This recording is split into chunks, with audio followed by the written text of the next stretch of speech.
buenas tardes y bienvenidos a un nuevo acto del Foro Taurino del Casino de Agricultura. Y permítanme que aquí no solo es Vicente Ruiz el Soro el que acaba el papel en los actos, tanto de público como de personalidades, sino aquí también tenemos la satisfacción de haber acabado el papel un lunes, que no es fácil, y luego contar con personalidades. Yo quiero saludar a José Luis Aguirre, conseller de Agricultura, Pesca y Ganadería, que aunque mañana tiene una corrida de Miura por la mañana, pero ha hecho un hueco para estar aquí con nosotros. A Toni Gázquez, el director de Asuntos Taurinos de la Diputación de Valencia, Manuel Sánchez luego, el presidente del casino, y luego tantos y tantos amigos, aficionados, a los que agradecemos que hayan venido a la presentación de un libro que es importante porque Rafael el Gallo es una referencia en el toreo a todos los niveles, ¿no? Es una de las figuras más importantes que ha dado la historia de la tauromaquia, y como dice su propio autor, es un torero infantil, ingenuo, genial, intuitivo, impredecible, ensimismado, irrepetible, impermeable a cualquier tipo de influencia, indolente, con embrujo, con fascinación, con claroscuros, pero todo un personaje. Pero decían que era él sufría mucho por los hados y que era muy supersticioso, pero un 1 de noviembre de 1927, creo que fue, 1 de noviembre, le dio la alternativa aquí en la Plaza de Toros de Valencia al primer torero que hubo en Follos, que fue Tomás Jiménez. O sea que tan supersticioso sería o no, o según le daba él. Es una obra, de Rafael el Gallo, de Manuel Hernández, que es un soriano, pero que ha dedicado toda su vida profesional dedicada a la docencia en Valencia, y es un valenciano más. Y como dice el autor del prólogo, habla de caos mental y patología maniática atendiendo a la labor documental de la historia de la tauromaquia. El libro es una auténtica joya, es un prodigio de investigación, de bucear. En él se contienen pues todas las crónicas de todos y cada uno de los festejos que toreó Rafael el Gallo en la Plaza de Toros de Madrid. Ahí están todo, es decir, los colores de los vestidos, la ficha, los toros que se lidiaron, los compañeros de cartel, banderilleros, incidencias, crónica sacada de varios medios de la época, y luego toda una documentación gráfica, carteles, fotos y dibujos en una época difícil, porque ahora los que escribimos lo tenemos más fácil porque todo está en la nube. Ahora uno sube a la nube y más o menos San Google le da pautas. En los tiempos en los que está investigando Manuel, pues es todo labor de biblioteca, porque eso no está en la nube, tiene que ir uno a la biblioteca a sacar documentación, y todo eso hay que bucearlo, ¿no? Pero esa labor documental y fantástica es lo que da pie a este libro de este torero que, como decía Pepe Alameda, era un torero ensimismado que nunca dejó de ser un niño, un enigma con traje de luces, y que elevó lo trivial y lo superfluo a la categoría de arte, ¿no? Era todo menos, despertaba a todos menos la indiferencia.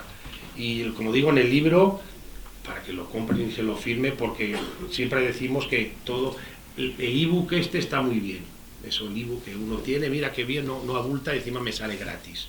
Pero el soporte papel, el ver, el oler, el tocar, es un privilegio que hay que seguir fomentando, y entonces hay que comprar estos libros en la que, como digo, están el esquema de los festejos, compañeros de cartel, la presidencia, el aforo, según los medios de comunicación, los colores del terno, las ganaderías, los novillos o toros, duración de la faena de muletas, resultados de la actuación, crónicas, etcétera, etcétera. Y como padrinos de esta presentación contamos para el prólogo con un viejo conocido también de esta casa, que es Javier García Giver, escritor y ensayista, que también tuvimos el privilegio de que presentase su libro aquí en este mismo foro. El autor del epílogo es Gonzalo Bienvenida, que es un, digamos, torero y escritor de dinastía, porque con ese apellido y ser miembro de esa tan ilustrísima saga, él creo que se puso un par de días delante y dice, no, yo con la pluma voy a ir mejor que jugándome la vida, pero está cortando las orejas en muchos medios de comunicación. Y tenemos también a Manolo Carrión, matador de toros, abogado, cónsul de Filipinas en Valencia, se puede decir un hombre del Renacimiento, aparte de amigo. Por tanto, muchas gracias a todos por su asistencia, muchas gracias a las autoridades por hacer un hueco en sus apretadas agendas para dar testimonio de su apoyo a la tauromaquia en estos tiempos que están corriendo, que hay que dar la cara y hay que ser muy valiente para irse a Portagayola y decir, yo soy aficionado a los toros. Pues el vicepresidente de la Generalitat, nuestro amigo y Vicente Barrera, pues también tiene que estar toreando día tras día, pero siempre dando la cara y cruzándose al pitón contrario y cortando las orejas, ¿no? Pues sin más, le cedo la palabra a Javier García Cibel, escritor, ensayista y autor del prólogo de este magnífico libro. Muchas gracias. Pues...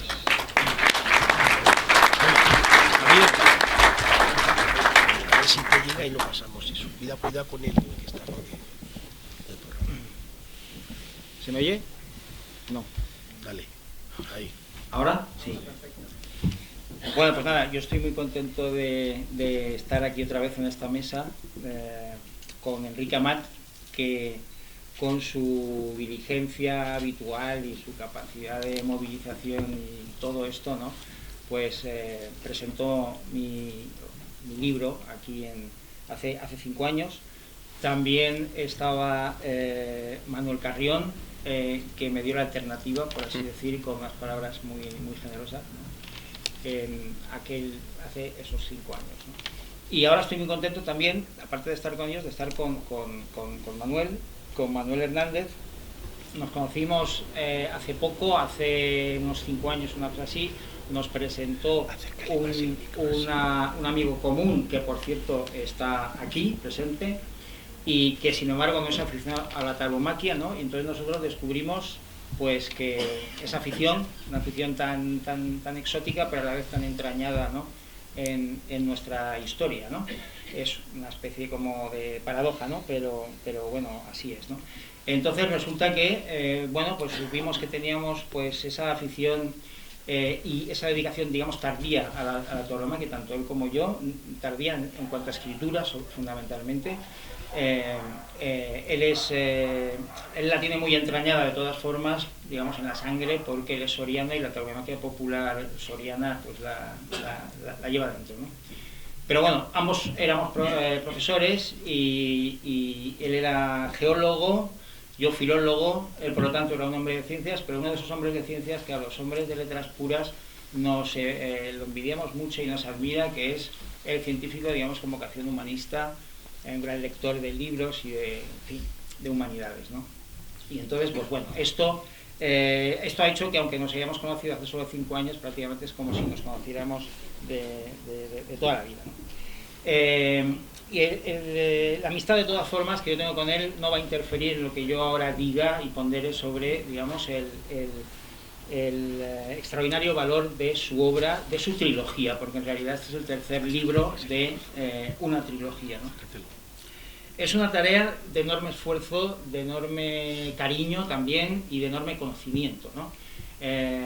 Los que conozcáis, supongo que algunos lo conocéis porque es bastante conocido en los medios taurinos, su blog, ¿no? La Fiesta Prohibida, pues ya sabéis que, bueno, con qué minuciosidad trabaja, con qué paciencia, con qué constancia, ¿no? Y todo eso se refleja también en sus libros, ¿no? Este tercer libro dedicado a Rafael Gallo, sigue el mismo propósito y esquema que los 2 anteriores, ¿no? De Joselito y el de Belmonte. Y tiene la misma idea fundamental, que es hacer repaso de todas sus actuaciones en la plaza de Madrid, ¿no? Por medio de cronistas y dibujantes que fueron testigos de esas faenas. Por lo tanto, de entrada tiene un extraordinario valor documental, ¿no?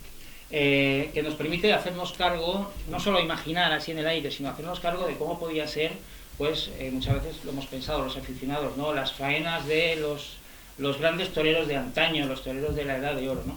Y todavía más en el caso de Rafael Gallo, ¿no? Con un torero tan impredecible, ¿no? Tan inefable, ¿no? ¿Cómo torearía este hombre, no? Pues yo creo que podemos hacernos, este libro tiene más de 700 fotografías y dibujos, ¿no? Aparte de todo lo que los cronistas dicen de él, ¿no? Y de alguna manera es una aproximación no solamente documental, sino también fetichista, ¿no? Hoy en día es un libro que realmente casi pues nos acercamos a él como algo reverencial, ¿no? Por ese elemento de documentación que tiene. Hoy la fotografía ha perdido, por la inflación, en realidad de fotografías, prácticamente gran parte de su valor o todo su valor, y con la inteligencia artificial yo creo que hasta su valor de veracidad ya lo ha perdido, ¿no? Pero estas fotografías que aparecen en el libro son, creo que, verdaderos testimonios, verdaderos acontecimientos, no solamente para los que hicieron las fotos, sino también para aquellos que salían en esas fotos, y luego también para nosotros hoy que vemos esas fotos, ¿no? Eso son auténtica verdad, ¿no? Y bueno, centrándonos ya en el libro, porque esto que estoy diciendo es aplicable, ¿no? en general a la trilogía, ¿no? Pero centrándonos ya en este libro, habría que decir en primer lugar que es más grueso, los que lo habéis visto, pues es más grueso que los anteriores por dos razones. En primer lugar, porque pues toreó Rafael el Gallo más corridas en Madrid, el doble que Belmonte, y bastante más que su hermano Joselito, por las razones que todos conocemos, ¿no? Que murió en el año 20, ¿no? Y luego, por otro lado, este volumen incorpora elementos de autoría explícita de Manuel que no están en los otros, ¿no? Digo autoría explícita, como ahora veremos, porque la autoría implícita evidentemente es suya en todos los volúmenes, que es selección de materiales, ordenación, etcétera, ¿no? Pero este tiene una autoría explícita que ahora viene. Me voy a referir a, lo has hecho tú, Enrique, ya de entrada, lo que es, digamos, la exposición organizada y escogida de los datos, ¿no? De todas las corridas, ¿no? Ya lo has dicho tú, no lo voy a repetir, compañeros de cartel, presidencia, asistencia de gente en la plaza, etcétera, etcétera, ¿no? Todo esto por orden. Y luego al final, pues, su selección de los cronistas que han comentado esas corridas, ¿no? En fin, cronistas a lo largo muchos cronistas a lo largo de esos 30 años, ¿no? Pues Don Modesto, Dulzuras, Corrochano, Don Pío, en fin, Clarito, todos estos que, bueno, son, digamos, los cronistas importantes de la época. Me parece muy curioso de leer la fraseología de estos cronistas, no solo fraseología, digamos, taurina, sino también coloquial de la época. Me parece que es muy interesante ver cómo difiere de la de hoy, pero que está muy bien. Y luego parece que, eso lo hemos comentado, pues a ver, yo he comentado yo veces con Manuel, ¿no? Como los cronistas de las faenas de Rafael, en realidad parece que les exacerba el toreo de Rafael, un toreo tan extraño, y entonces ellos pues van buscando metáforas y maneras de expresar aquello que han visto, ¿no? Entonces eso tiene un valor añadido. Luego hay otras diversas secciones que voy a enumerar muy rápidamente. Una miscelánea fotográfica de la vida del torero, con Rafael el Gallo, pues, en fin, en manos de los médicos después de una cornada, en los tribunales después de un escándalo en la plaza, en su boda con Pastora Imperio, en fin, efímera, porque la boda no es efímera, fue el matrimonio, ¿no? que no duró más de un año, en fin, con su familia, con Eugenio Noel, el antitaurino más taurino de la historia, ¿no? Saludándolo después de haberle dedicado un toro, etcétera, ¿no? Y muy interesante, ¿no? Luego, antologías de los mejores dibujantes taurinos de la época sobre su toreo y sobre sus cosas, en un apartado que además se llama las cosas de Rafael, ¿no? Que se decía en la época, pero por parte de los dibujantes, ¿no? De Ruano Llopis, de Roberto Domingo, de Ricardo Marín, de todos estos grandes. Entre esos me parece a mí que es un apartado muy interesante, ¿no? Porque la fotografía entonces no podía captar muchas cosas, y en cambio los dibujantes con un zigzag, con grandes dibujantes, ¿no? Con un movimiento de la muñeca, pues te captaban perfectamente. Además Rafael el Gallo pues era muy, en fin, se le podía captar muy bien también, ¿no? Por su físico y tal.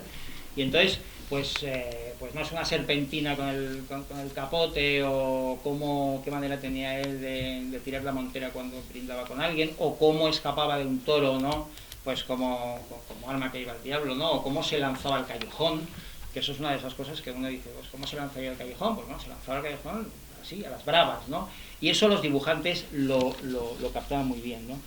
Luego otra sección, Rafael como tema de la poesía de Gerardo Diego, con 6 poemas. Gerardo Diego creo que sin duda pues es el mejor poeta taurino, ¿no?, que ha existido, y entonces Manuel elige 6 poemas y 6 dibujos que le van perfectamente a esos poemas, ¿no? Y está muy bien, ¿no? Bueno, algunos poemas de Gerardo Diego pues son magníficos de los que hay ahí, ¿no? Y luego recopilación de varias decenas de frases significativas de Rafael. Rafael es de los que se les ha atribuido muchas frases que a lo mejor no son de él, pero por esa gracia que tenía, pues hay muchas.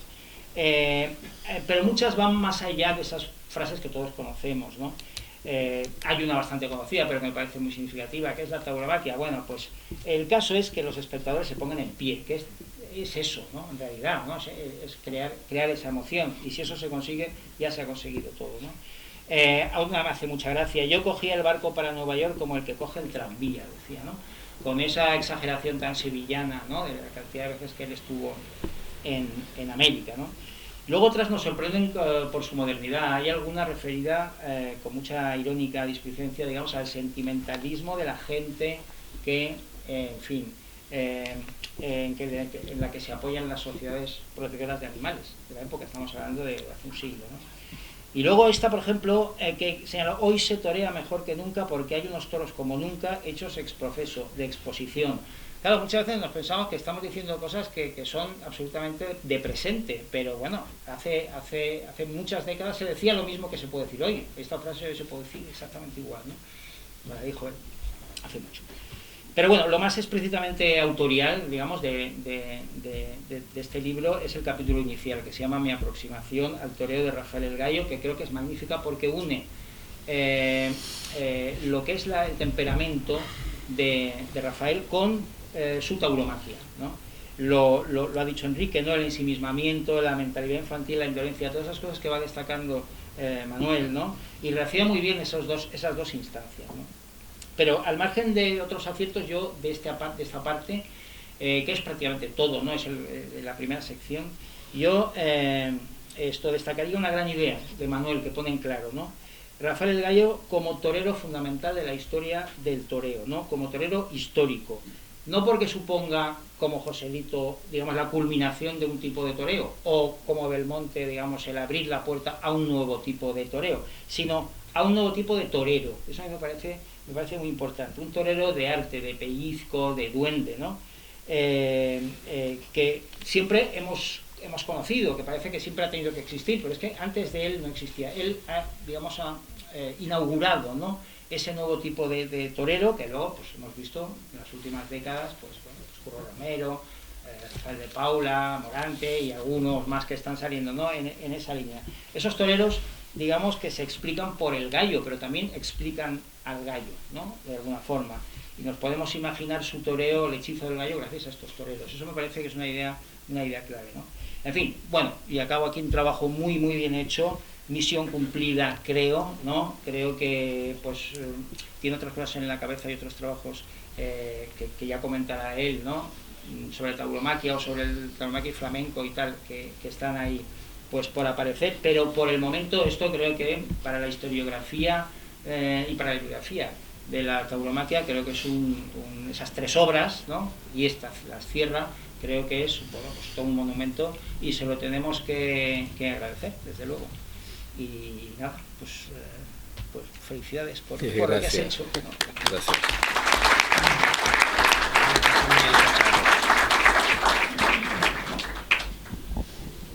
Bueno, pues vamos del prólogo al epílogo, y hay que decir, voy a hacer como dicen un spoiler de esos, que ahora dirán, ¿y por qué Rafael el Gallo en Madrid?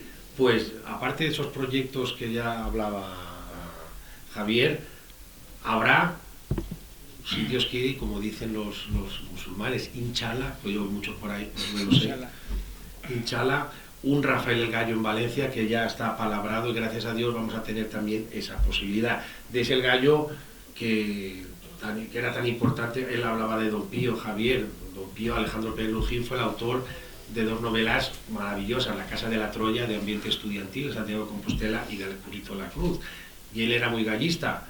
Y se cuenta, eso no lo cuenta el gallo, eso es verdad, que dando una vuelta al ruedo del gallo en la Plaza de Toros de las Ventas, don Pío, que era tan gallista, cuando pasó debajo de su localidad, le tiró el cuaderno que llevamos todos los críticos y el bolígrafo y le dijo: Rafael, pon lo que quieras, que yo lo firmo. Eso es lo más grande, ¿no? Entonces, ahora luego nos contará Manuel, pero que algo habrá, en su espíritu algo habrá habido de que le diga: Manuel, pon lo que quieras, que yo lo firmo, ¿no? Pues eso, que lo sepan y que vamos a tener un gallo en Valencia. Y tiene la palabra Gonzalo. Muchísimas gracias, Enrique. La verdad que bueno, lo primero es un gustazo ver una sala así, con esta afición, con esta asistencia, y yo creo que la obra de Manuel lo merece. La obra de Manuel la conozco bien porque desde hace unos años somos amigos. Me ha descubierto cosas importantes de mi familia, de los Bienvenida, que yo no conocía, pero gracias a su investigación, al tiempo que le ha dedicado a repasar toda la historia del toreo, especialmente a través de las crónicas, pues he aprendido muchísimo de mi familia y en especial de mi abuelo, y se lo tengo que agradecer a Manuel porque pues la verdad que me he encontrado muy pocos aficionados con esa precisión, con esa afición, con esa paciencia que tiene, que es extraordinaria. Y esta trilogía, Joseito, Belmonte y la culminación con Rafael, creo que son publicaciones, de verdad os digo, imprescindibles como aficionado, porque es verdad que las dos primeras especialmente no son libros de leerlos tranquilamente, sino más bien de consulta, aunque hay una parte de texto. Pero en este de Rafael, Manuel hace un análisis extraordinario de la figura de Rafael el Gallo, y sobre todo lo presenta más allá del tópico que todos podemos pensar de Rafael el Gallo, de esas sombras que podía tener, de esas tardes malas, de esas espantadas. Yo he descubierto a través de este libro de Manuel un gallo mucho más profundo. Quiero decir que sí, que era un torero artista, era un torero de pellizco, pero un torero que es capaz de hacer 120 y tantas tardes el paseillo en Madrid es de una responsabilidad y de un compromiso con la fiesta extraordinario, y eso yo creo que es de una figura del toreo, más allá que de un torero de detalles. Y luego también una cosa que me ha llamado mucho la atención de este libro, además en Valencia hablar de los gallos, hablar de la peña gallinero, ¿no? Esa peña clásica, es que tirando del hilo hay una temporada en la que comparte varias veces cartel con Joseito en muchísimas plazas, y en Madrid en más de una ocasión, que es la temporada de 1918, cuando Rafael anuncia su despedida y Joseito se vuelca en que sea una despedida exitosa, en ir a todas las plazas, en encontrar, en recoger el cariño a tantos años, tantos sinsabores, como también tuvo la carrera de Rafael. Y en Madrid, en una de las tardes, hay una faena extraordinaria por parte de Rafael, que luego malogra con la espada, pero que pone a todo el mundo de acuerdo. Y a José le gustaba torear con su hermano, pero también en una responsabilidad añadida, porque las tardes malas de Rafael se convertían en tardes de mucha exigencia para con él. Y hay un dato curioso, y es que Rafael, como era tan genial y tan personal, solamente pasa 6 meses retirado. A los 6 meses vuelve a torear, lo cual a Joseito no le sienta nada bien, pues había esforzado en organizarle y apoyarle en una temporada extraordinaria. Entonces no vuelven a torear juntos, y sí que se recoge muy bien en el libro cómo las tardes en las que torea a partir de entonces en Madrid Rafael el Gallo no son de tanto lujo. Hay algunas con las figuras de esa época, pero no son de digamos, tan escogidas y tan señaladas como las que torea con su hermano José. Y luego me gustaría también contar una breve anécdota. Mi bisabuelo, el Papa Negro, tuvo una jornada tremenda en el año 1911 en la Plaza Antigua de Madrid. Y entonces tuvo unos años de recuperación, creía que no iba a volver a torear, consiguió volver a torear, pero en España no tuvo el éxito que había alcanzado en los años anteriores. Y se refugió mucho en América. En América hizo campañas largas. De hecho, por ese motivo mi abuelo, Antonio Bienvenida, nació en Caracas, en Venezuela, por un tema puramente circunstancial.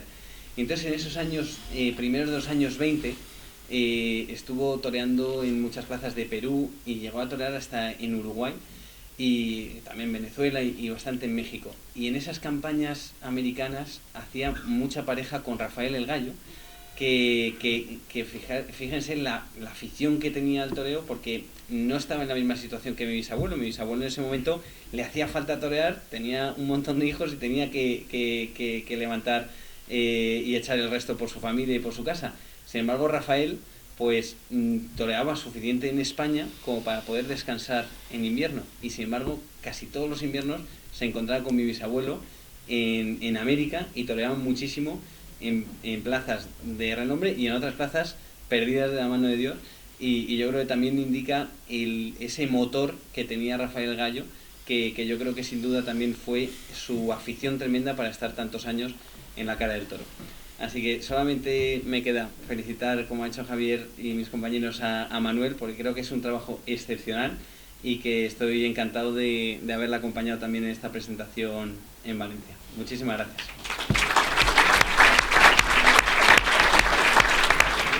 Bueno, muchas gracias, Gonzalo, por haber venido desde Madrid, que encantado. No cuesta tanto ya, pero estamos cuesta más cerca, pero y además que una personalidad emparentada con quien estás emparentado, ser bisabuelo y nieto de quien eres, pues es un lujo, ¿no? Para el currículum yo solo lo pondría lo primero en letra grande y lo demás en Arial 9, ¿no? Y nada, y ahora para cerrar digamos, este pasillo, aunque le vamos a dejar luego contar pocas cosas a Manuel, porque lo estamos contando todo, pues tenemos otro Manuel como es Manolo Carrión, como digo, matador de toros, abogado, cónsul de Filipinas, pues para también que nos dé un poco lo que supone este libro y lo que suponía la figura para él como torero de Rafael el Gallo. Muchas gracias, Enrique. Muy buenas noches a todos, autoridades, queridos amigos de la mesa. Es para mí un honor poder presentar este libro de Manuel sobre la vida de Rafael el Gallo, por lo que representa para la tauromaquia.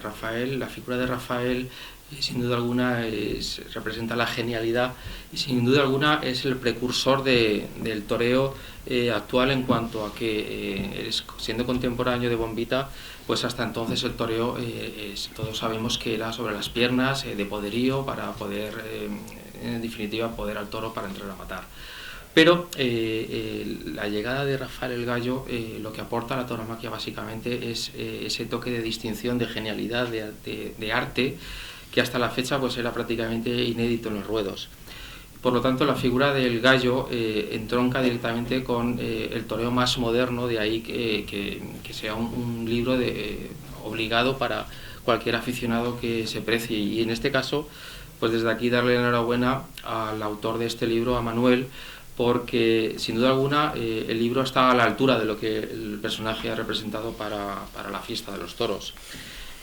Porque lo trata con el rigor y sobre todo es un libro que para cualquier aficionado que se precie debe tenerlo en la biblioteca, porque como digo, Rafael el Gallo ha quedado de alguna manera en la historia un tanto ensombrecido por la figura de su hermano José. Y yo desde aquí quiero poner en valor que el Gallo, o sea, que José mismo no hubiera sido quien ha sido en la historia del toreo sin su hermano Rafael. ¿Por qué? Porque Rafael, bueno, pues es un torero que ha dado lugar a muchísimo tipo de anecdotario taurino. Todos conocemos que era un torero capaz de pasar de lo brillante, de lo sublime, a la carrera más espantosa y más desairada delante de un toro. También quedaron en el anecdotario taurino y en todas las crónicas que era un torero que bueno, pues la suerte suprema pues no era su fuerte. De hecho no eran pocas las faenas que emborronaba con la espada, con un famoso golletazo o bajonazo. Y esto es algo que bueno, pues que como se ha comentado ya por los amigos de esta mesa, pues tiene una personalidad mucho más compleja y es de muchísimo más calado, de muchísimo más interés de lo que hasta ahora hemos podido percibir los aficionados de esa figura. Desde luego, para mí, Rafael el Gallo, el Divino Calvo, pues fíjese qué mérito tendría, que pese a no ser un torero con una belleza en cuanto a su complexión, incluso, bueno, pues tenía alopecia, como se le llamaban el divino calvo. Es decir, es un torero, la antítesis de lo que se puede presuponer en un torero de ese corte. Y sin embargo, pues era un torero capaz de poner de acuerdo en un minuto a toda la plaza. Es decir, era un torero que trasladaba al aficionado la emoción de lo sublime. Y esto es algo que la tauromaquia, que es si no es emoción, que es si no arte, que es si no esa transmisión de ese concepto de belleza que el Gallo fue capaz de generar en la plaza. Y a partir de ahí, bueno, para mí creo que lo refleja perfectamente todo esto y muchísimo más, y tampoco quiero extenderme porque quien tiene que hablar aquí es el protagonista de este libro, a quien yo desde ya le doy mi enhorabuena y les invito a todos ustedes a que lo adquieran porque merece la pena. Muchas gracias.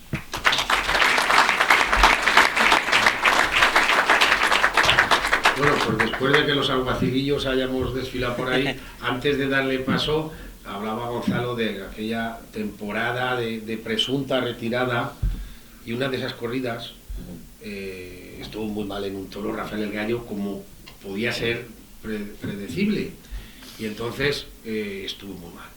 Y cuando se fue a las tablas ya le dijo su hermano, que ejercía de hermano mayor aunque era pequeño: Rafael, hombre, ¿cómo puedes estar tan mal en una tarde de tu despedida? Y dice, contento tienes que estar, dice, porque te han pitado con saña. Y dice, mejor para ti, porque te los he dejado a todos roncos.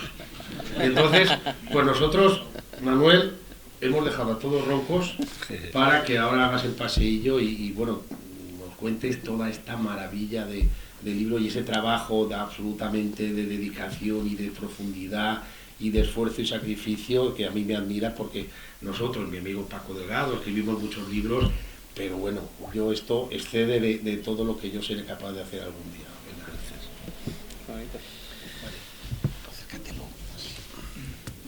Buenas tardes. ¿Me escucháis? ¿Me escucháis bien?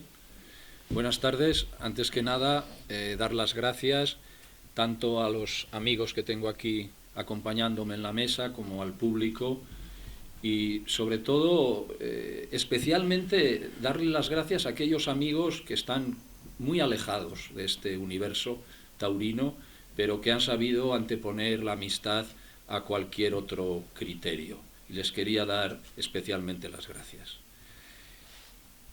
Voy a intentar, siempre digo lo mismo y casi nunca lo consigo, voy a intentar contenerme. Y digo esto porque soy un apasionado de lo que voy a comentar, y la pasión por lo general tiende al exceso, y en mi caso no es una excepción. Entonces voy a ver si por primera vez consigo alcanzar un cierto grado de contención y no daros la paliza en exceso. Me comentaba hace unos días un amigo, dice, oye Manuel, tú cuando hablas del toreo te pones muy serio. Y pensando en este comentario, realmente pensé, es que el toreo es una cosa muy seria.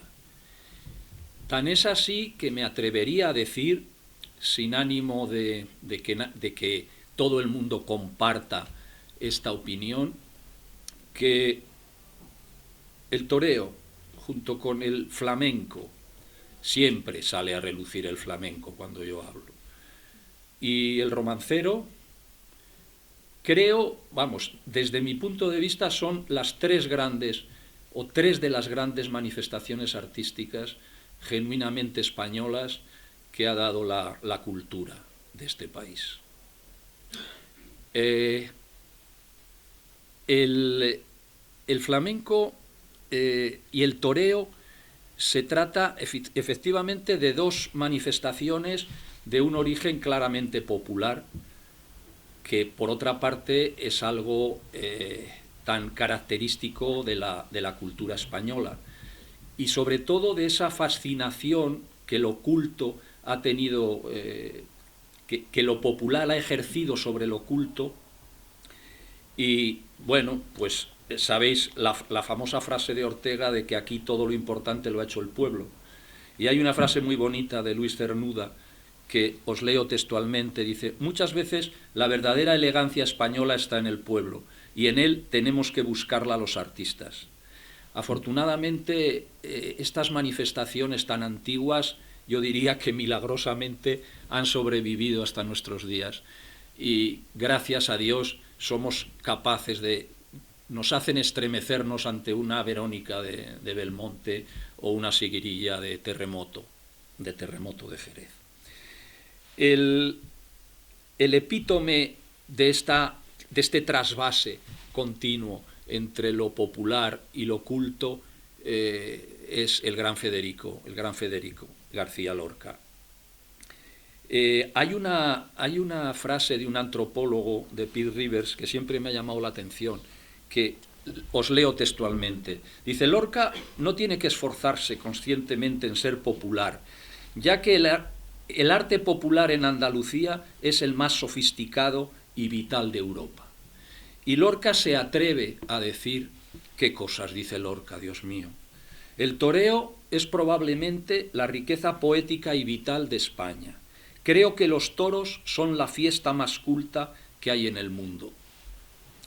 Los que se escandalizan, que son muchos, de esta frase, probablemente no tienen en cuenta que el concepto de cultura en Federico está muy alejado de lo que normalmente entendemos por cultura académica, y él apunta a esa cultura en la sangre que él personifica en la figura del gran cantador Manuel Torre, al que dice que es el hombre con mayor cultura en la sangre que ha conocido. Por ahí van las cosas. Este Manuel Torre, que le enseñó a Lorca, se apropió de su famosa frase en la que, oyendo un concierto de Falla, dijo, un hombre que probablemente fuera analfabeto, dijo la siguiente frase que ha pasado a la historia de la cultura española. Dice: todo lo que tiene sonidos negros tiene duende. Pues afortunadamente, desafortunadamente en este caso, gran parte de la intelectualidad española de la época no entendió el valor ni del toreo ni del flamenco. Y probablemente no lo entendió porque no había nada que entender. Simplemente había que dejar arrastrarse por el torbellino de una Verónica de Gitanillo de Triana o de unas Siguirillas del Torta. Y esto, en muchos casos, la intelectualidad española no fue capaz de asumirlo. Quizá porque no tenía la sensibilidad suficiente, no lo sé.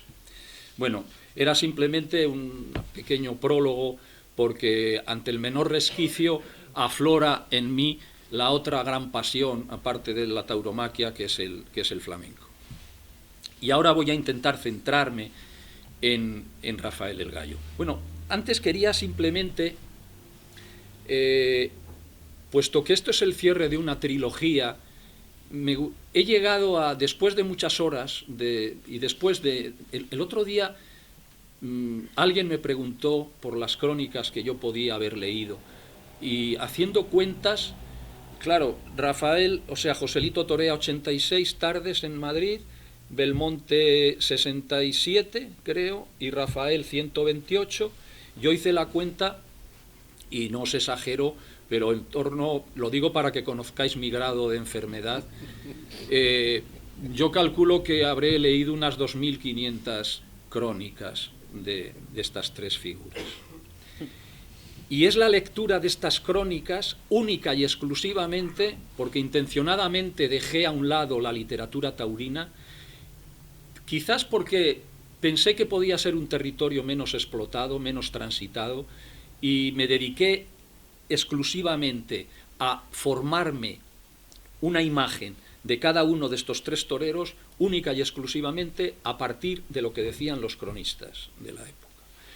Pero no os asustéis, porque la síntesis va a ser, las frases van a ser muy cortitas. Joselito, después de pensarlo mucho, yo lo definiría como el maestro precoz que todo lo sabe. Belmonte lo definiría, sobre todo en sus inicios, como el fenómeno en la acepción de algo fuera de lo común, algo extraordinario. El fenómeno que todo lo ignora y todo lo intuye. Y Rafael lo definiría como el artista ensimismado que todo lo olvida y todo lo inventa. Pues quedándome con esta última definición de Rafael el Gallo, que es en el que me quiero centrar, voy a ver si soy capaz de daros 2 o 3 pinceladas, intentando desmenuzar un poco las diferentes partes de esta definición. Vamos a ver si soy capaz de hacerlo.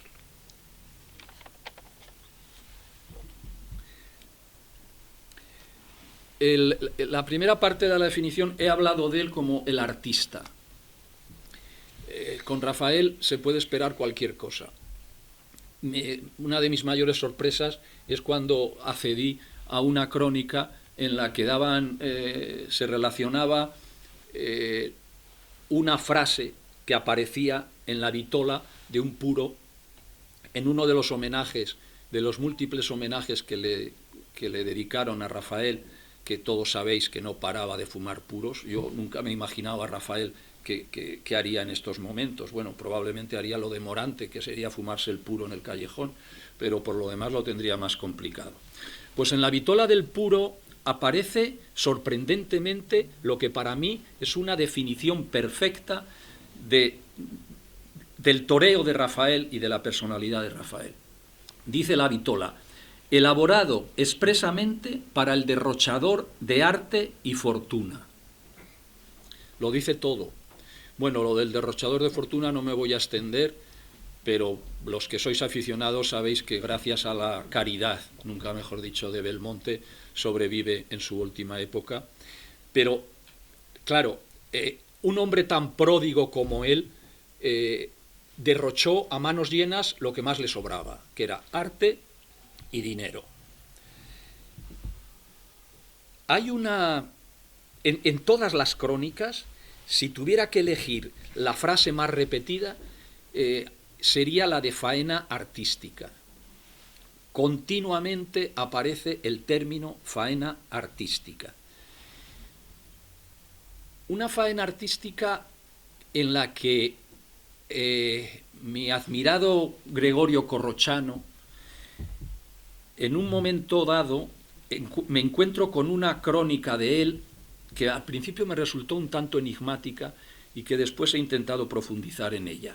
Os la leo textualmente. Dice Gregorio Corrochano: ejecuta el toreo por el arte, poniendo tal cantidad de arte y tan poca de toreo que hay muchos momentos en que el toreo no existe y el arte lo suple.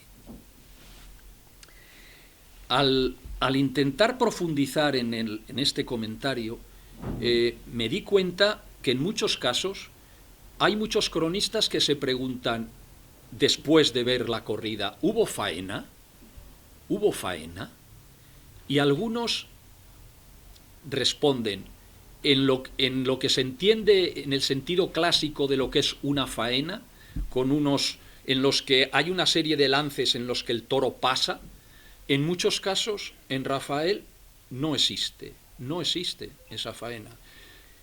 Todos son ornamentos, filigranas, florituras, pero no hay ningún pase propio de la ortodoxia de la época. Y yo creo que por ahí va la frase de Corrochano, que a veces es más artista que torero. Y lo que es una constante es que tiene un idilio continuo con la belleza. Continuamente también aparecen las crónicas y algunos llegan a decir de él que torea únicamente por amor al toreo bello. Hay algo que siempre me ha llamado la atención y que mi querido amigo Javier ha comentado, y es que siempre es curioso cómo los cronistas enmudecen en muchos casos ante el toreo de Rafael. Y aquí aparece en escena mi admirado Ramón Gaya, comparto la admiración con Javier. Ramón Gaya comenta, él está refiriéndose más al toreo de Manolete, pero es perfectamente aplicable al de Rafael, que cuando los cronistas se encuentran ante la belleza, con mayúsculas, más que un encuentro amigable, es un encontronazo. Y fruto de ese encontronazo quedan completamente conmocionados y por lo tanto enmudecen. Son incapaces de describir algo inefable y no tienen más remedio que recurrir a la metáfora, a la hipérbole, a los símiles. De hecho, nunca he encontrado frases tan bellas de los cronistas que no son nada descriptivas respecto al toreo como las dedicadas a Rafael el Gallo. Y me apetece leeros simplemente alguna de ellas. Dice Gregorio Corrochano: el capote de Rafael el Gallo, que cuando tira al aire una revolera parece que torea con el arco iris. Del mismo Corrochano dice: una de esas faenas en las que cada pase es un verso. Hay otro cronista que dice: el capote va y viene en torno suyo como una paloma gigantesca que le fuese diciendo al oído el secreto de tantas cosas bellas. Pases como versos de siguirillas gitanas, dice Díaz Cañabate. El Gallo es un torero de manos iluminadas como la de los poetas antiguos. Y Clarito, apropiándose de un verso de Gerardo Diego, dice: el Gallo despliega su afarolada larga como una promesa. El verso de Gerardo Diego es: con la larga cordobesa, larga como una promesa. Así que no me extraña que en las crónicas los cronistas a veces solo consiguen lo que no es Rafael, lo que no es el torero de Rafael. El prefijo in es constante en las crónicas. Tengo aquí delante, lo llaman incomparable, inimitable, impenetrable, impredecible, improvisador, impasible, inefable, inextricable. Es decir, se tienen que conformar con lo que no es porque no llegan a adivinar lo que es.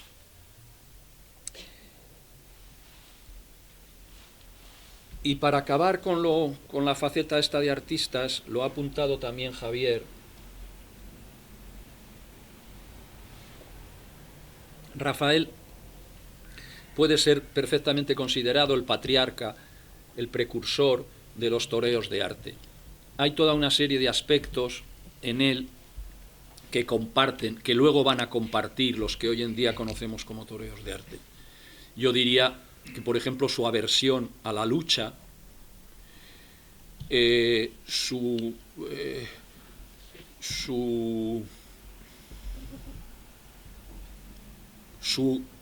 horror al término medio, su plasticidad, su duende, su indolencia, pero sobre todo, por encima de todo, es el peso, el enorme peso que tiene la ausencia en Rafael.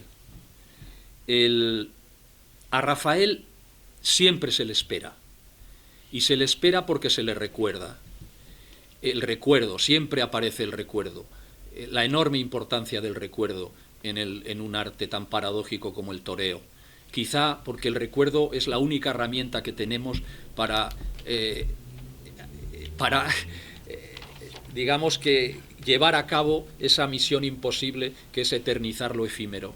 Y entonces, ante ese arte que no deja ningún tipo de huellas, los aficionados taurinos recurren continuamente al recuerdo. Pues en el caso de Rafael, siempre se le esperó. Después de multitud de tardes aciagas, todo el mundo esperaba su epifanía. Bueno, pues esta es una constante que luego pasará a todos los toreos de arte. Pero aquí quería hacer una salvedad. Estoy de acuerdo con que, y en esto hemos discutido a veces un poco Javier y yo, es el precursor de los del toreo, de los toreos de arte, pero Rafael el Gallo tiene una tauromaquia tan única, tan irrepetible, tan genial, que Rafael el Gallo no deja seguidores. Es decir, la tauromaquia de Rafael es un islote en el que, así como Belmonte sí que los deja, y Joselito quizá menos, pero en el caso de Rafael nadie torea como Rafael. Quizás porque, como también dice Ramón Gaya, hablando de Manolete, en el caso de Rafael, tan importante como lo que hacía era sencillamente lo que era. Determinados aspectos del toreo de Rafael son inconcebibles en manos de cualquier otro torero. Y esto lo hace completamente irrepetible. El segundo aspecto que os quería comentar es que lo he definido como un artista ensimismado. Y efectivamente, el ensimismamiento de Rafael, él es un hombre encerrado en su mundo, lo cual explica que para muchos cronistas era un auténtico misterio. Debajo de esa especie de campechanería de Rafael, hay quien llega a hablar de él como un enigma con traje de luces. Es un misterio. Y yo creo que el misterio proviene de que es una persona tremendamente celosa de su intimidad. Pero es que este ensimismamiento me ha permitido, cosa que probablemente no me ocurrió ni con Joselito ni con Belmonte. Rafael, no sé por qué, pero me ha permitido acceder a aspectos que me parecen curiosos y originales de su toreo. Ese ensimismamiento explica varias características del toreo de Rafael. Una de ellas es que es un torero impermeable a todo lo que le rodea. Él comparte con José y con Juan, con Joselito y con Belmonte, pero desarrolla una tauromaquia que le hubiera dado igual alternar con Lagartijo y con Frascuelo. No sufre ninguna influencia ni de Joselito ni de Belmonte. Está muy alejado, enormemente alejado del dramatismo de Belmonte y bastante alejado de esa maestría, de ese dominio de Joselito. Hay algo que he leído a veces en algún libro con lo que lo siento mucho, pero no estoy nada de acuerdo. Y es que a Rafael lo sitúan como el último representante de la tauromaquia antigua. Yo no estoy nada de acuerdo. Rafael tiene una tauromaquia intemporal, ni antigua ni moderna, es su tauromaquia. Hay otra faceta de su toreo que también se deriva de este ensimismamiento, y es que no conoce la competencia, no compite con nadie. Se han inventado, pero bueno, esto es más cosa de Joselito que de Rafael, esa competencia con Bombita, con Ricardo. En ninguna crónica, y he leído muchas, en ninguna crónica aparece absolutamente para nada ningún tipo de competencia entre Rafael el Gallo y Bombita. Ninguna. Es más, Rafael llega a declarar que él no conoce lo que es la competencia. ¿Cómo la va a conocer? Si no, él no compite, por no competir, no compite ni consigo mismo, fruto de su indolencia que siempre arrastró a lo largo de su carrera. Y la otra faceta que se deriva del ensimismamiento es que es una persona impasible, estoica, ante las críticas que le vienen y el griterío que le viene en muchos casos de los tendidos. Permanece totalmente impasible. Hay alguien que dice que tiene la rara habilidad de pensar que los gritos que le están pegando están destinados no a él, sino a sus compañeros de terna. Y hablando del ensimismamiento, y perdonar que me refiera siempre a mi amigo Javier, pero es que hemos hablado mucho al respecto, cuando yo le comentaba a Javier que yo a Rafael lo veía como un torero ensimismado, me decía Javier que solapada con esa imagen, él también consideraba que a Rafael se le podía considerar como un torero encantado.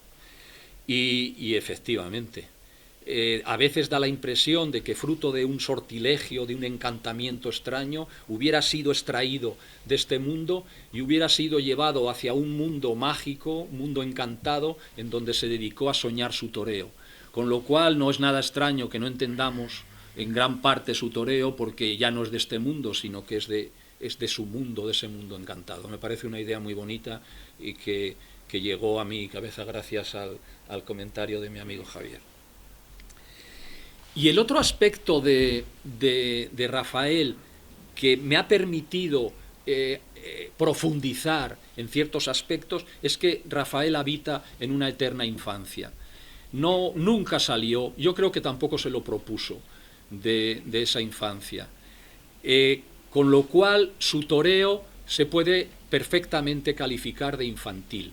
Y aquí de nuevo le tengo que agradecer a don Gregorio Corrochano, que como nadie vio esta faceta del toreo de Rafael. Hay múltiples ejemplos en su toreo. Está toreando, de repente se encapricha de unas banderillas, entonces va arrancando una a una las banderillas, se las lleva a la barrera, vuelve al toro. Esto es como si un niño estuviera jugueteando, ¿no? No se le ocurre otro lugar ni otro momento de acondicionar la muleta que hacerlo delante de la cara del toro. Entonces hay multitud de fotografías y de dibujos en los que Rafael aparece plegando y desplegando la muleta delante de la cara del toro. Hay un cronista que dice una frase muy famosa que lo hace con el mimo de un dependiente de una tienda de tejidos. Pero es que cuando Rafael, por ejemplo, cuando todos, decía un cronista que cuando todos se sientan en el estribo, él pide una silla. Todo su toreo está lleno de rasgos infantiles. Y este toreo infantil, tirando un poquito del hilo, también explica aspectos importantes de su toreo. Yo siempre digo que en Rafael, fruto de ese toreo infantil, el juego sustituyó al combate y la caricia sustituyó al castigo. Rafael juega, Rafael está jugando continuamente. Para él el toreo es un juego, él huye completamente, nunca supo lo que es la lucha con el toro, él juguetea con el toro, como un niño que es. Y lo que había sido el dominio de los toros había estado ligado normalmente a un acto violento, un acto en el que se quebraba el poderío del toro. Bueno, pues en Rafael ese dominio tiene mucho más de caricia que de hostigamiento. Dice en una de sus famosas frases que para torear hay que acariciar. Otro aspecto que se deriva perfectamente de ese jugueteo, de ese toreo infantil, es que fruto de ese juego surgen los adornos y las filigranas. Él es un torero que consigue hacer de lo superfluo, de lo trivial, parte del arte. Aunque bueno, y yo creo que un poco es el valor de las crónicas, no todos están de acuerdo, no todos están de acuerdo. Hay cronistas a los que les entusiasma ese toreo ornamental de Rafael y hay cronistas que son muy críticos con ese toreo ornamental, porque en muchos casos ese toreo ornamental sustituye, desplaza al toreo clásico que él dominaba a la perfección, pero que a veces, si hay tiempos lo comentaré, él se le olvida y sustituye ese toreo clásico por lo que yo a Rafael siempre lo veo en gran parte como un toreo barroco. Churriguera del toreo le llegaron a llamar. Y el otro aspecto importante en Rafael, derivado de ese jugueteo propio de la infancia, es que es un toreo antitrágico. Es un toreo en las antípodas del de Belmonte, en el que decía un cronista que cada vez que hacía el paseo Belmonte hacía entrar a la muerte por el patio de caballos, invitaba a la muerte en el patio de caballos. El toreo de Rafael está justamente en las antípodas de ese toreo trágico de Belmonte. Y el otro día, como no paro de pulular en torno a, en este caso a Rafael, se me ocurrió algo que creo que no está mal, a pesar de que proceda de mí, no está mal. Y es que la muerte, yo pensaba que la muerte, esa invitada indeseada, pero ineludible, de las plazas de toros, debió sentirse muy a disgusto, muy desplazada, muy al margen, en el toreo, con el toreo de Rafael. Tan es así, ella, claro, la muerte en un toreo tan pinturero, tan alegre, tan festivo, tan ornamental, la muerte diría, ¿y qué pinto yo aquí? Yo creo que la muerte llegó a hacer mutis por el foro y abandonó la fiesta, y eso explica en gran parte esa faceta antitrágica del toreo de Rafael. no era una invitada que se encontrara en ningún momento a gusto.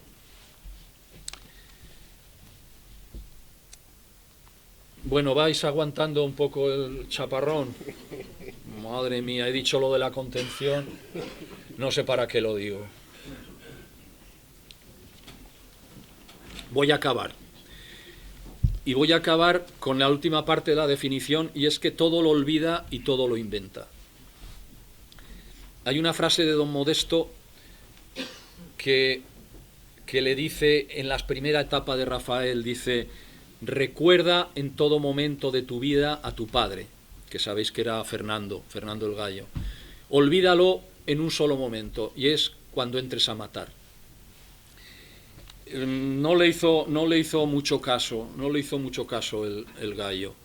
En la primera parte de la frase sí que siguió la estela de su padre, pero en lo de entrar a matar se seguía acordando de su padre, que como casi todos los gallos parece ser que no era su fuerte, la suerte suprema.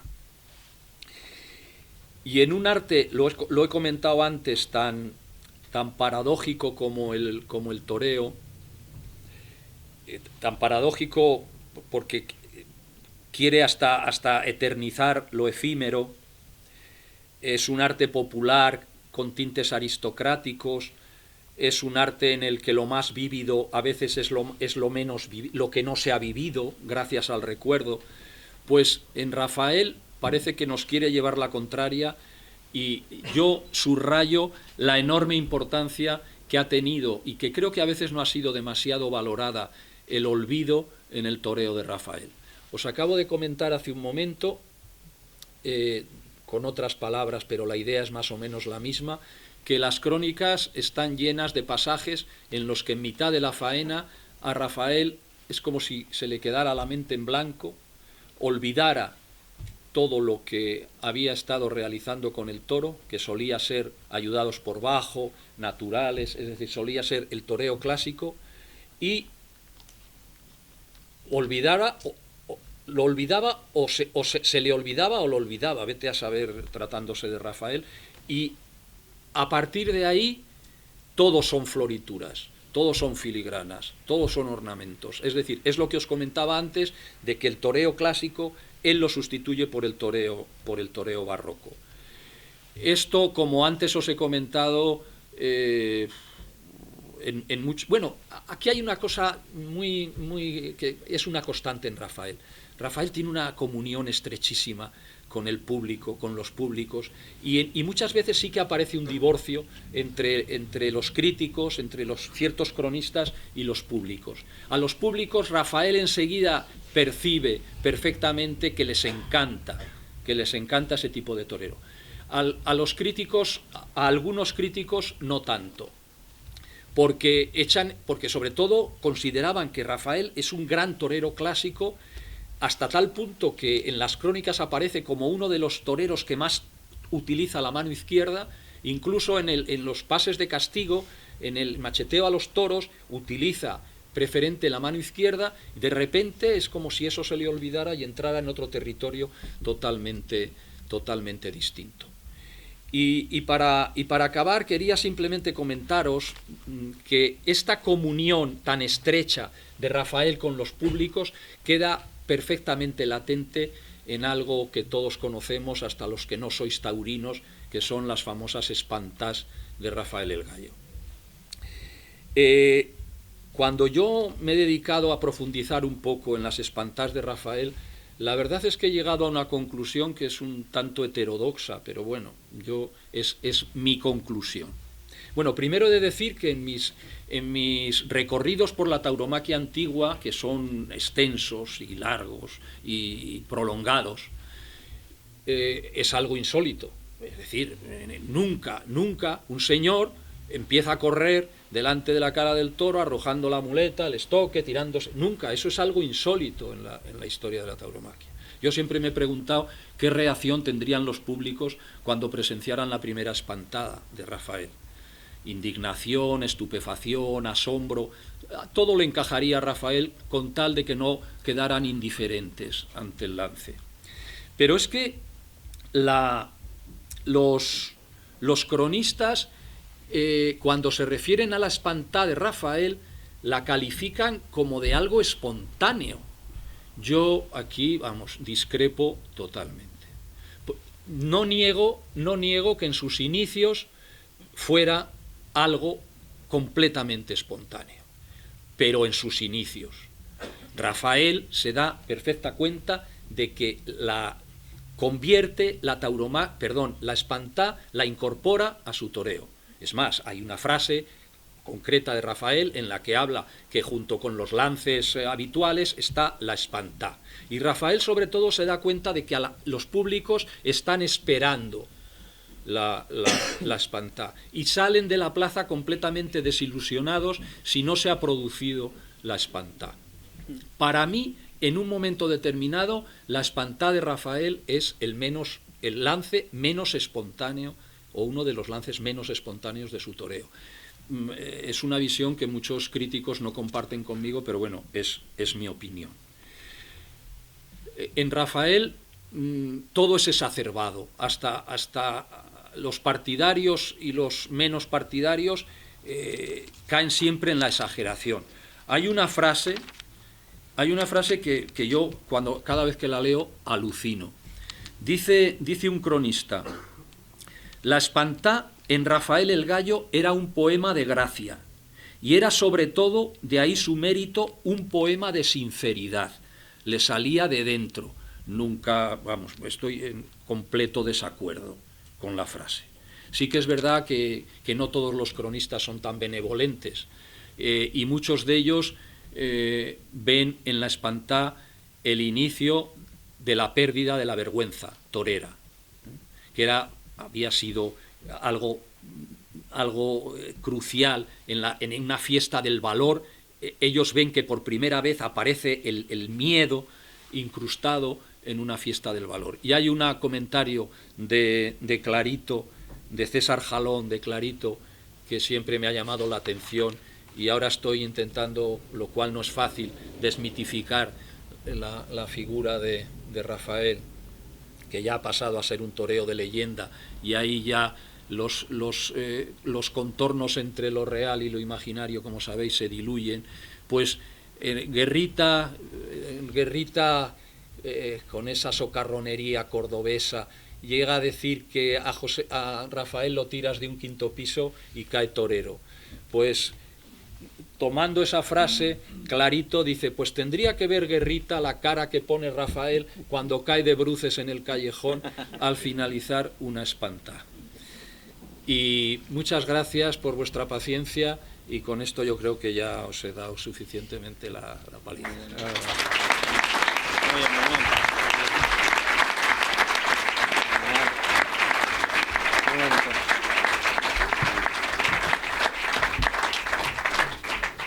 Muchísimas gracias, No sé Manuel, quién me ha preguntado. porque esto ha sido una auténtica clase magistral, y además de describir lo indescriptible. A los que tenemos que contar las cosas es muy complicado hablar sobre esa figura tan fantástica que fue Rafael el Gallo. No sé si tienen ustedes alguna pregunta. Mi más sincera felicitación. Sabes que no soy aficionado a los toros, y también sabes que no soy antitaurino. A ver, quizás la pregunta sea un tanto extraña, pero a mí me gustaría que compararas el toreo de Rafael el Gallo y de Roca Rey. A ver qué sale ahí. Bueno, yo te he de decir, os he de decir que aquí hay gente mucho más autorizada que yo, porque yo estoy bastante, bueno, iba a decir, no soy un conocedor de la tauromaquia actual. Me he dedicado a investigar la tauromaquia antigua. Yo siempre digo que no salgo del 19 y de la primera mitad del 20, y no estoy ducho en la materia. Seguro que Gonzalo, Manolo, Enrique están mucho más puestos que yo. Yo desde luego creo, lo que sí te podría decir es que así a bote pronto no tienen nada que ver. En Roca Rey el toreo es previsible y en Rafael es absolutamente imprevisible. Pero es que ya no solo con Rocarrey, sino que antes lo he apuntado quizá, la tauromaquia de Rafael es única. La tauromaquia de Rafael no es fácil de parangonar, no es fácil de comparar con nada. Desde luego, para mí el toreo de Rocarrey no tiene absolutamente nada que ver con el toreo de Rafael. Pero ya no solo en el caso de Rocarrey, me he atrevido a decir que incluso en los toreos que llamamos de arte, no siguen las huellas de Rafael. Rafael, esa frase que tanto me ha llamado la atención de que es más importante o tan importante como lo que hace es lo que es él, yo creo que eso explica gran parte de que es una figura incomparable, totalmente. Rafael, en algún momento de su carrera, sobre todo al final, intentó torear en redondo, porque es el cambio al torero moderno. Joselito lo intentó. Sí, Joselito lo intenta. Chicuelo es el padre de con la faena 1928 que cambia el toreo. Sí. Él lo ve en la faena y él conoce a Chicuelo y lo ve a torear el torero en redondo en el campo. Él lo intenta o él tiene su torero en la mente y Yo creo que no, yo creo que él no lo intenta. Desde luego, en los testimonios gráficos que he manejado, y son bastantes, son numerosos, no hay en ningún momento un natural de Rafael. Tampoco creas que se conservan tantos testimonios gráficos de naturales, porque no hay muchos testimonios gráficos, pero yo no he visto en ningún momento el toreo en redondo en Rafael, como tampoco lo he visto en Belmonte. Belmonte se limita a despedir al toro, pero en el Rafael no lo he visto tampoco lo he visto. Ya te digo, tampoco he encontrado, así como en Joselito y en Belmonte he encontrado mucho material de naturales, en el caso de Rafael no he encontrado demasiado, pero yo creo que él no intenta el toreo en redondo. Yo, por lo que he oído, pues veo que se ha señalado una vertiente muy pasional, ¿no?, que tenía el gallo, más o menos irracional, y también por lo que se ha dicho aquí, me ha parecido entender, y quiero ver si esto que he entendido es así, que también tenía una concepción casi excesivamente racional de sí mismo como, voy a decir, como producto, pero no en un sentido peyorativo, sino de sí mismo como persona que tiene que ofrecer un espectáculo, ¿no? Cuando dices que da la espantada de forma premeditada, que ignora la crítica negativa, ¿no?, con eso que le dice a su hermano de ya te los he dejado roncos, pues me parece que tiene una concepción de sí mismo muy racional, en contraposición a esa más pasional, irracional, de tanto de lo infantil como del duende o lo supersticioso. Pues fíjate, yo te diría que, y antes lo he comentado, que Rafael es un misterio.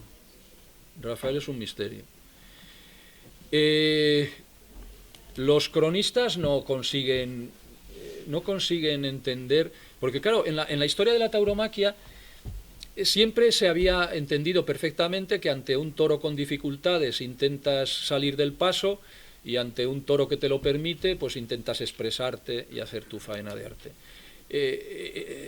Rafael rompe todos los esquemas. Hay crónicas en las que a un toro complicadísimo le hace un faenón y a un toro noble sale corriendo delante del toro. Hasta tal punto quedan desconcertados los cronistas. No me he atrevido a tocar el tema porque es un tema que no me gusta demasiado y además tampoco hay tantas cosas como para asegurarlo. Pero en algunos casos el asombro, la perplejidad ante ese comportamiento totalmente extraño, en alguna crónica, y yo siempre acudo a las crónicas, aparece o se insinúa ciertas anormalidades psíquicas en la personalidad de Rafael. yo diría, y perdona que te corrija, es que como soy un apasionado del flamenco, yo, en el caso de Rafael, más que duende diría que tenía ángel, porque el duende para los flamencos está asociado con los sonidos negros, está asociado con la muerte, está asociado con la tragedia. Y en el caso de Rafael es un toreo muy vistoso, muy alegre, muy festivo, y los flamencos a eso lo denominan ángel, más que duende. Pero bueno, perdona, no es que te quiera corregir, es que yo también he leído muchas veces que Rafael tenía duende, pero bueno, los que nos apasiona también el flamenco, ahí discrepamos. Pero Rafael tiene ángel, sobre todo tiene ángel. Sí. Preguntarte si tú consideras que el toreo, la tauromaquia, debe estar dentro de las artes escénicas, si forma parte de las artes escénicas. Claro, se lo preguntas a un apasionado, que creo que se me ha notado bastante de apasionamiento. Entonces, por supuesto, claro, por supuesto, sí. Una última pregunta. La frase, no lo sé, sácame de la cabeza. ¿La frase se torea conforme se es de Rafael? No, eso es de Belmonte. Sí, eso es de Belmonte. Belmonte no para de decir, no lo sé, las cosas las dice él o Chávez Nogales. A veces nunca se sabe de quién es la frase. Bueno, pues todo esto y muchísimo más lo tienen en este maravilloso libro. Antes de que se acabe, porque quedan pocos, cómprenlo, y el que no lo tenga, que nos haga llegar su interés, que de alguna manera se lo haremos llegar al autor. Y esperemos, muchísimas gracias por esta maravillosa exposición sobre esta figura que para mí es el torero de mis sueños también. Si tuviera que escribir a los Reyes una carta, diría que más quisiera que sentarme con Rafael en la calle Las Sierpes y echar ahí una parrafada, ¿no? Pues agradecer a todos ustedes su presencia, agradecer a Gonzalo, a Manolo, a Javier, al autor, y vamos a quedarnos con la esperanza de este Rafael el Gallo en Valencia, que está ya en la cocina, y esperemos que las propinas de Dios, que es otra de las frases de Rafael el Gallo, ¿no? Cuando le preguntó un periodista, y usted de los toreros, dice, los toreros vivimos de las propinas de Dios. Pues esas propinas de Dios que nos dejen el año que viene, si Dios quiere, presentar, si está todo preparado, el libro Rafael el Gallo en Valencia, y que las propinas nos dejen estar a todos y cada uno de los que estamos aquí presentes, y alguno más, ninguno menos, y volvernos a juntar aquí para hablar de toros y de cultura y de un personaje tan fascinante como Rafael el Gallo. Muchísimas gracias y hasta pronto. Gracias a todos. Muchas gracias. Muy bien.